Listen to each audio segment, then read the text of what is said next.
গরুর মাংসের এই ঝুরি ভাজিটা পছন্দ করে না এমন মানুষ খুঁজে পাওয়া ভার। আজ আমি এই গরুর মাংসের ঝুরি ভাজিটা করার জন্য নিয়েছি কোরমা দেওয়া মাংস।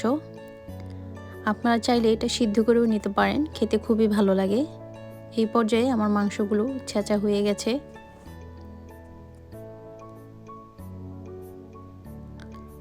এখন আমি একটা প্যানে তেল দিয়ে দিলাম গরম মশলা, রসুন বাটা।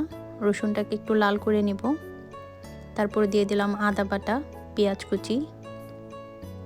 পেঁয়াজটা একটু লাল হয়ে গেলেই আমি দিয়ে দিব মরিচের গুঁড়ো, হলুদ গুঁড়ো, ধনিয়ার গুঁড়ো, কালাভুনা মশলা আর জিরা গুঁড়ো।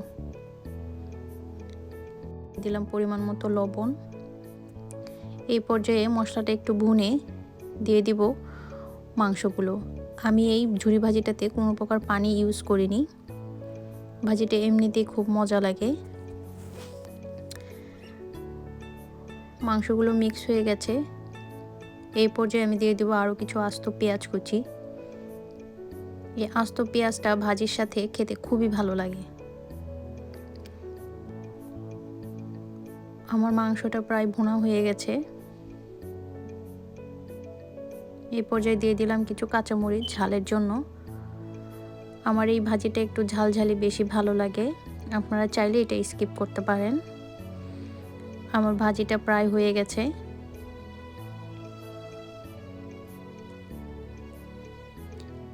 এই পর্যায়ে আমি গরম ভাতের সাথে ভাজিটা সার্ভ করে নেব। গরম গরম ভাত আর এই মাংসের ঝুরি ভাজিটা খেতে কি যে অসাধারণ। আপনারাও ট্রাই করে দেখতে পারেন।